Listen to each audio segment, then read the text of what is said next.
প্রতিদিনের চিন্তা ও প্রার্থনা।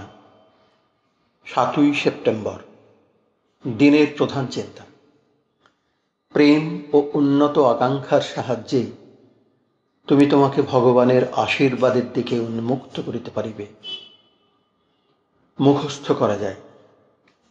আমাদের চিন্তার পুণ্য সৌরভ যাবে উঠে ঊর্ধ্বপানে, পারিগ আমরা করিতে নিবেদন তাহা চরণে তাহার, করেন যিনি আমাদের সে অর্ঘ্য গ্রহণ।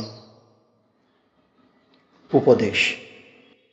যখনই তুমি নিজের কথা না ভাবিয়া স্বতঃপ্রবৃত্ত হইয়া তাঁহার সেবা করো, তখন কিছুই তোমাকে বাধা দিতে পারে না। তুমি একথা মনে রাখিও, তবে কিছুই তোমাকে পরাস্ত করিতে পারিবে না। তুমি যদি প্রাণ ভরা ভক্তির সঙ্গে কোনো কাজ আরম্ভ করো, তবে তোমার সমস্ত চেষ্টা সফল হইবে।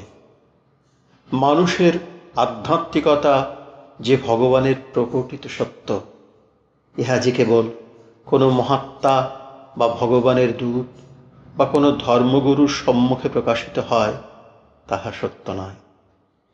একজন দীনহীন, সহনশীল এবং স্বার্থহীন ভক্ত সেই সত্য জানিতে পারে।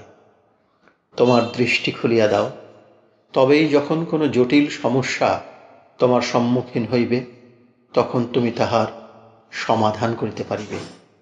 জ্ঞান আহরণ করিয়া তুমি নিজেকে রক্ষা করো।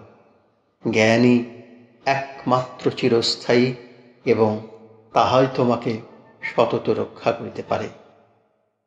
প্রার্থনা। হে প্রভু, তুমি এই আশীর্বাদ করো যে দিনের সাধারণ কর্মসাধনার মধ্যে আমি যেন সতত তোমারই পরিচালনার হস্ত দেখিতে পাই। তুমি সহায় হও যেন আমি প্রত্যেক কর্তব্য প্রেমের সাহায্যে করিয়া যায়। আমার সকল কর্ম যেন তোমার প্রসন্ন দৃষ্টি লাভ করে। আমার কাজে, পূজায়, উচ্চাভিলাষে যেন আমি তোমারই গৌরব কামনা করি।